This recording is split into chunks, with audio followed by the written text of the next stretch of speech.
Part 1. You will hear a conversation between a guest and the receptionist at a hotel. First, you have some time to look at questions 1 to 5.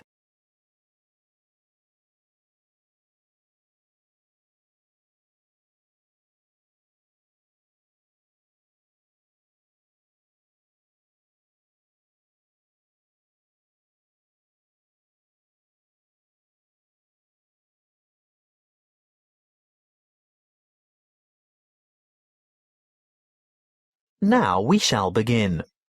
You should answer the questions as you listen, because you will not hear the recording a second time. Listen carefully and answer questions 1 to 5. Good afternoon. My name is Kelvin Jones. I booked by internet yesterday. Good afternoon, Mr. Jones. Welcome to the Armitage Hotel. Can you spell your first name for me, please? Certainly. K-E-L-V-I-N. Thank you. Do you have your booking number? Or perhaps you printed out your confirmation? Yes, of course. I don't have the printout, but I did remember to note down the number. It's OOL2381420. Thanks. OOL2381420. Oh, I see you've stayed with us before. Yes, on several occasions. And do you still have the same vehicle registration number? HQW5919? Well, no. This time I have the company car. And what is the registration number? Oh dear, I can't remember. Hang on a minute. Here it is on the keyring. HUV 3331. Thanks. HUV 3331.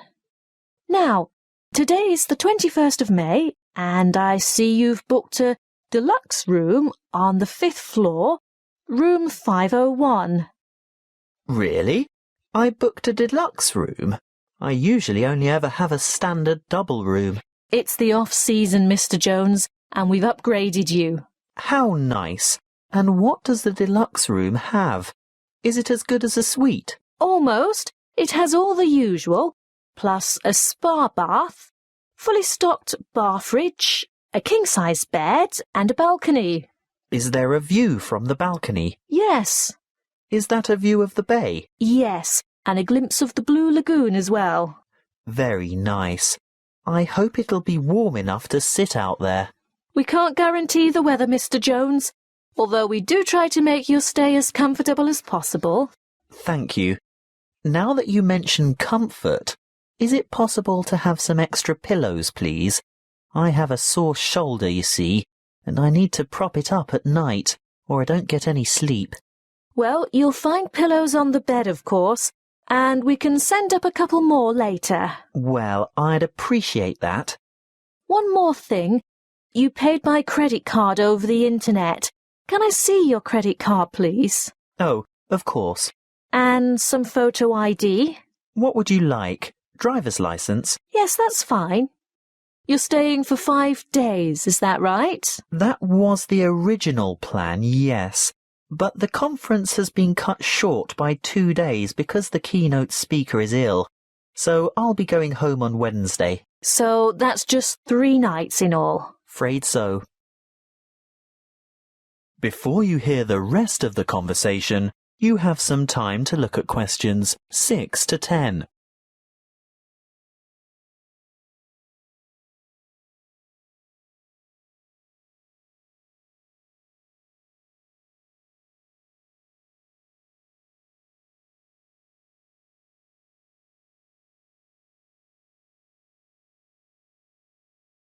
Now listen and answer questions 6 to 10. Is there anything else I can help you with? Actually, there is. The conference is in a building called Chancery Chambers, but I don't have any idea how to get there. Oh, that's the funny-shaped building on the corner of King and Richard Streets. It's quite straightforward, really, and only a few minutes' walk. Look, I'll show you on this map. Good. A map. I like to follow a map if possible. Right, well, step out the front entrance of the hotel and you're on Hobb Street. Head south on Hobb Street towards Gorse Lane and take the second on the left onto Vickers Street West. Go all the way down the hill past the Mexican Cafe on your left, the Rebel Hostel on your right, and the big church on the corner of Allen Street. Oh, I think I know the one. It has a huge steeple. Yes, you're right. When you get to the bottom of the hill, you'll have to cross over the main street. What's the name of the main street? Mill Street. Mill Street. Ah, yes, there it is. Cross the main street and continue on to Vickers Street East. There's a big bank next to a bookshop on the corner. Go up the hill towards the entrance to the park. I've heard it's very beautiful. Oh, yes. Well worth a look when you've got some free time. Anyway, don't go in the park. Turn left into Kitchen Street. You'll walk past Bowen's Bistro.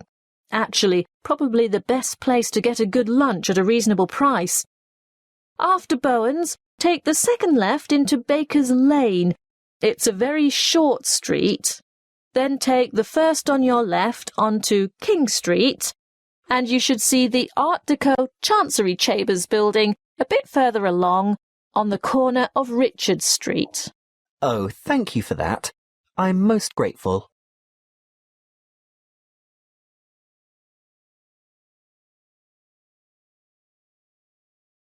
That is the end of part 1.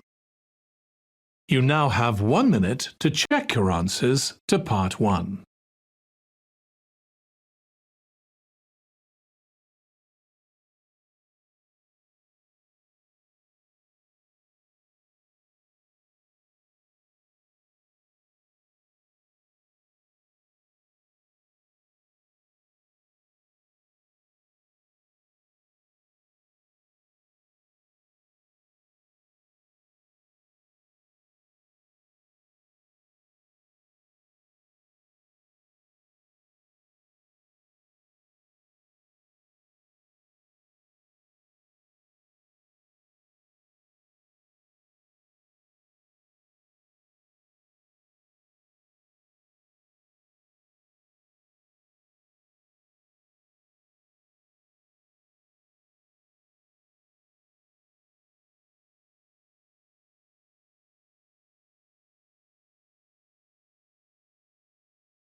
Part 2. You will hear a recorded message by an employee of an investment society giving information about savings and investment options. First, you have some time to look at questions 11 to 13.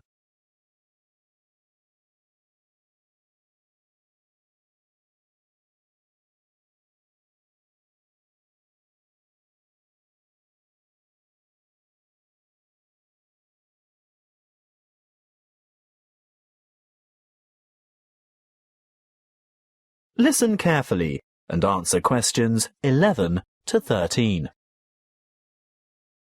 Welcome to the information line of the State Investment Society. Why would you choose to put your money into an investment society and not a bank? Well, SIS offers everything you'd expect from a bank, but the difference is we're a cooperative. We're 100% owned by our customers, people like you, and that means we always put your best interests first. You won't see our profits going into large foreign-owned finance corporations. No, you'll see them coming back to you and your local community. As a cooperative, we work hard to keep our fees competitive and absolutely minimal. Even better, we can advise you about ways to avoid fees. Here are some suggestions. Firstly, we recommend you carry out as much of your personal banking as possible with us. We won't charge account fees unless your account becomes inactive for some reason.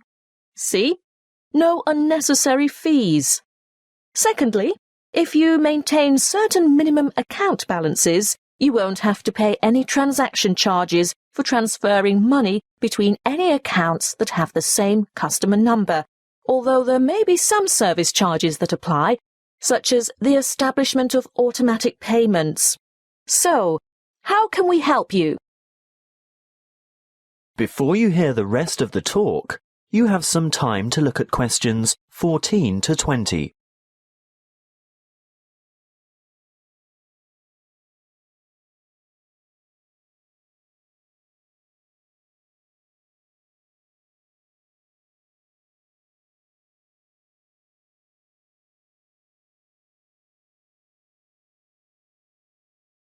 Now listen and answer questions 14 to 20.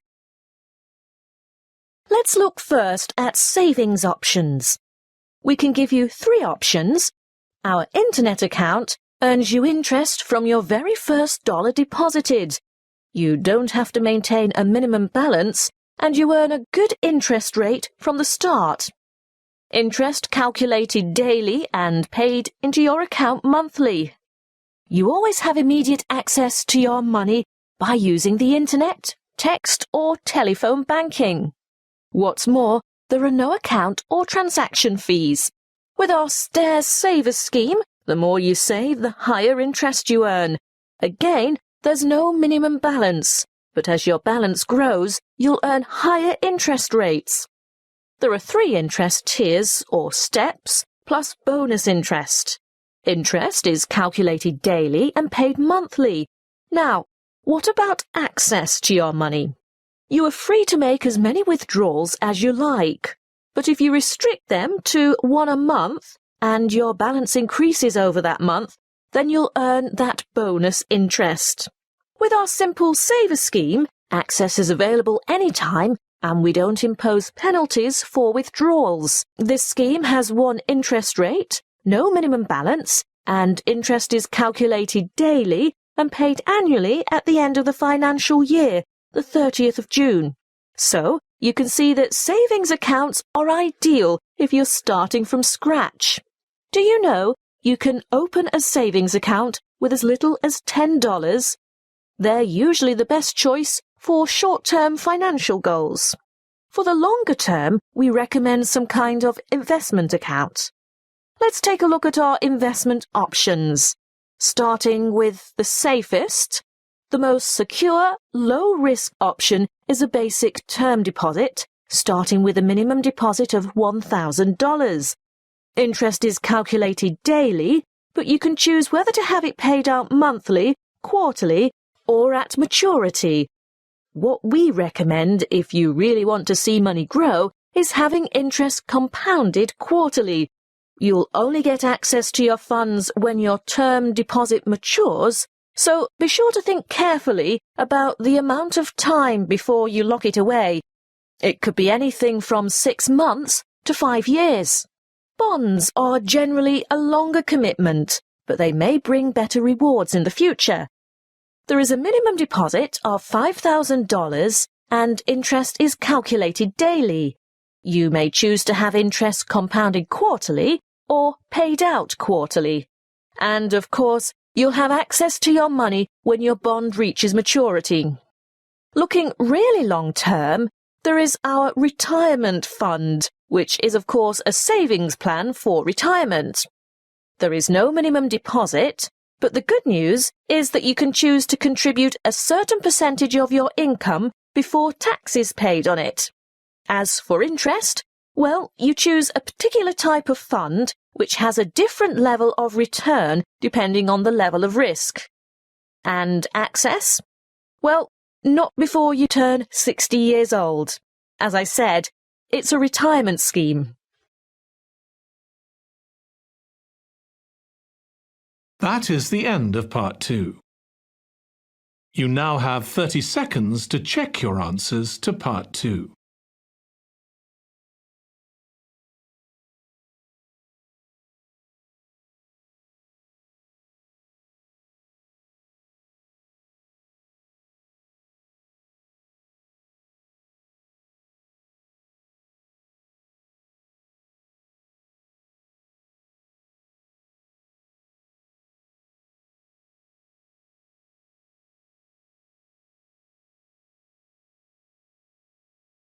Part 3. you will hear two students discussing a science project. First, you have some time to look at questions 21 to 25.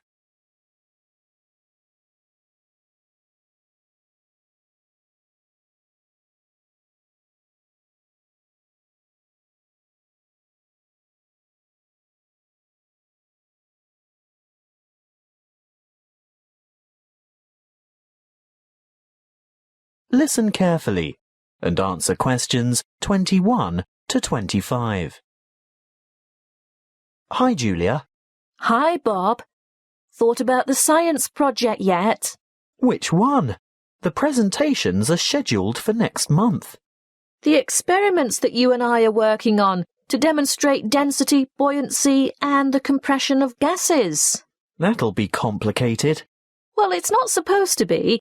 It'll be part of the Making Science Simple series that's being showcased next year, and we have to be ready to demonstrate by the end of next week. Oh, well, simple, you say? Yes, not just the concept, but the materials too. We have to use cheap, readily available common items. Expensive lab equipment is out of the question. I remember something about using recycled or throwaway items if possible. Anything portable that we can bring into the lab. That's right. Well, any ideas for the project?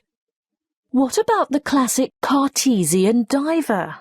Is that the same as a Cartesian devil? The invention named after the famous French physicist René Descartes. Yes.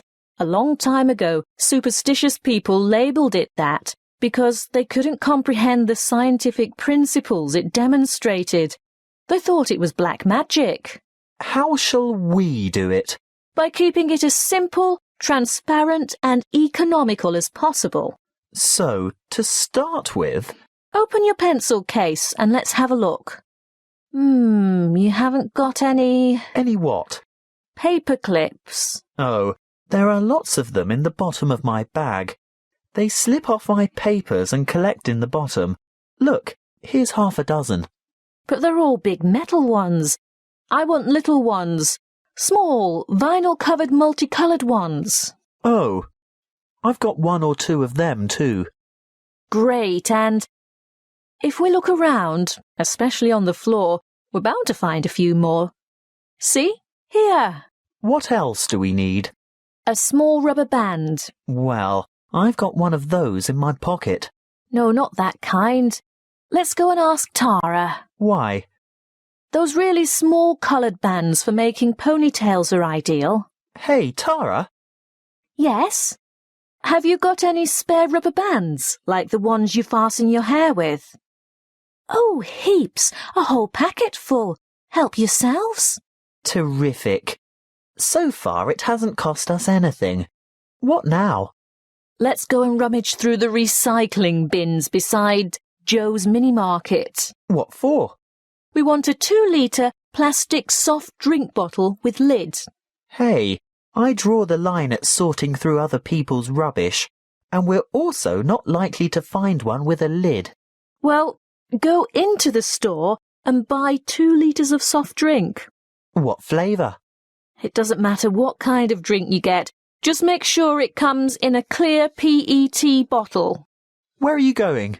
To the cafeteria behind the resource centre. What for? I'm after some straws. I can get them from the shop when I buy the drink. No, I've seen theirs. They're the waxed paper ones. We need clear plastic, and I know they've got them in the cafeteria. I'll also see if I can get a tall plastic cup from there. Good luck. Meet you back here in 5 minutes. Maybe longer because I want to go over to my locker and get a wire coat hanger. Before you hear the rest of the conversation, you have some time to look at questions 26 to 30.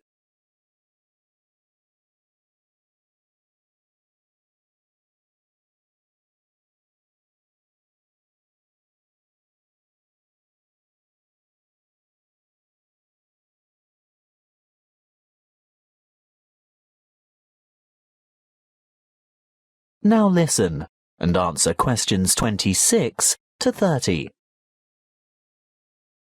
Right. Have we got everything now? I think so. I've got extras of most things, so don't worry if this doesn't work first time. OK. Assembly. Step 1. Take a straw and fold it in two. No, not like that. These plastic ones are quite hard to fold. Try pinching it in the middle. That should make it easier to bend. You may even have to bite it, but not too hard. You want a sharp crease, but you don't want to break it. How's this? Good. Now, second step. Wrap a rubber band several times around the ends to hold them together. Then? Add weight to the diver. So, this straw is the diver? Yes. See how I'm pulling the outside end of a paperclip out a bit? Now, hook the part I bent out into the rubber band that's holding the straw together. No, not that way. It'll fall off. That's right. Turn it over. Now, hook 2 or 3 more paper clips on. It's hard to say how many we'll need. The idea is to get the diver to be almost all the way submerged, but not quite. We can put it in this tall cup of water to test it. What do you think? Too buoyant? Add another paperclip? I think so. OK, on to the next step. Have you got the empty bottle? Not quite. What do you mean? Well, it's not quite empty. Pour some into this cup for later. Good. Now, fill the bottle with water all the way to the top and we'll gently lower the diver in. Great. Now put the cap back on. And then? The final step is the demonstration of our experiment. You will see that when I squeeze the bottle, the diver sinks, and when I let it go, the diver rises.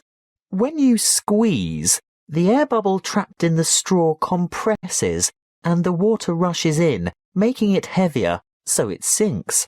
And the reverse happens when you release the bottle. What's the coat hanger for? Oh, that. If our experiment didn't work the first time and our divers stayed on the bottom, we'd have had to fish it out with a piece of wire or a hook of some kind. It's best to be prepared. That is the end of part 3. You now have 30 seconds to check your answers to part 3.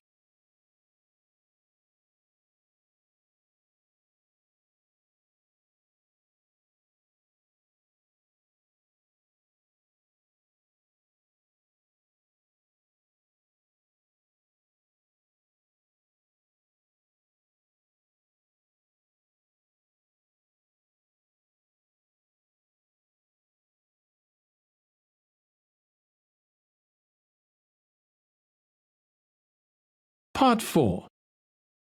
You will hear a lecture on volcanic activity and its effect on the atmosphere.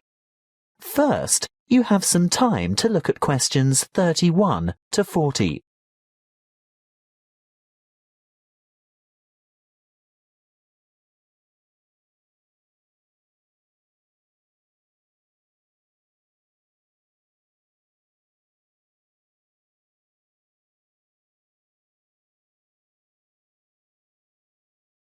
Listen carefully and answer questions 31 to 40.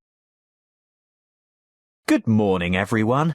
In these environmental science lectures, I guess you're all used to hearing about global warming. Well, I'm here today to talk to you about one particular volcano and its effect of global cooling. I'll begin by going back a little bit in time. Towards the middle of 1991, the second largest volcanic eruption of the last century occurred in the Philippines, not far from the capital city, Manila, on the island of Luzon. Mount Pinatubo belongs to a chain of volcanoes in the area, and this was by no means its first eruption. There is evidence of eruptions from approximately 500, 3,000 and 5,500 years ago.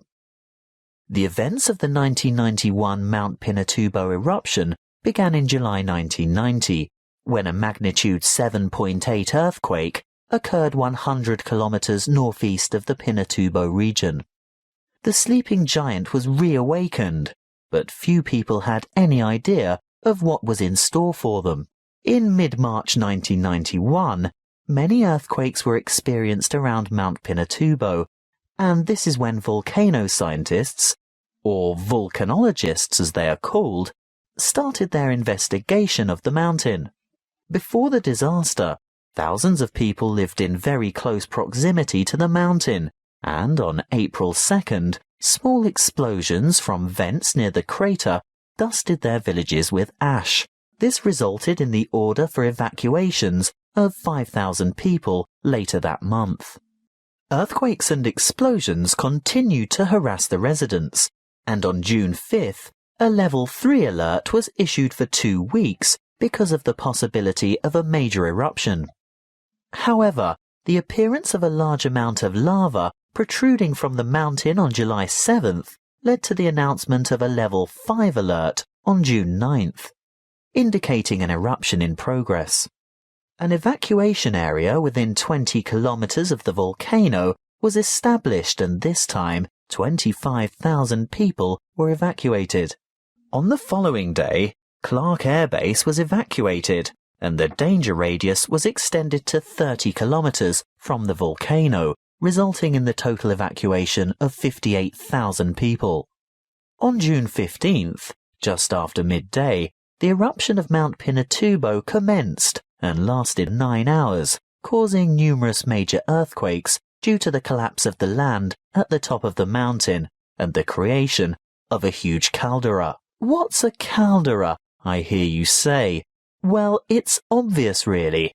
With a huge eruption such as this, where enormous amounts of material have exploded into the air, the summit falls into what is now an empty chamber, and thus forms a large crater. As luck would have it, as the eruption was taking place, a tropical storm was passing just to the northeast of Mount Pinatubo, bringing a lot of rainfall to the area. The dust and cinders that had been thrown up into the atmosphere combined with the water vapor from the storm to cause a rainfall of tephra that fell across the whole island of Luzon. Most of the people who perished during the eruption did so because of the weight of the ash collapsing roofs and killing the occupants of the houses. If it hadn't been for that passing storm, the death toll would certainly have been much lower. But that's not all. Besides the ash, Mount Pinatubo expelled between 15 and 30 million tons of sulfur dioxide gas. Can you guess what happened next? Yes, the sulfur dioxide mixed with water and oxygen in the atmosphere to become sulfuric acid, which is a major contributor to ozone reduction. The eruption plume from Mount Pinatubo reached high into the atmosphere, attaining an altitude of 34 kilometers, and the resulting aerosol cloud spread around the Earth in 2 weeks and had covered the planet within a year. During the years 1992 and 1993, the ozone hole situated over Antarctica reached an unprecedented size. The cooling effects of this cloud over the Earth were remarkable. It reduced global temperatures considerably. In the United States, for example, we experienced our 3rd coldest and 3rd wettest summer in 77 years during 1992. That is the end of Part 4. You now have 1 minute to check your answers to Part 4. That is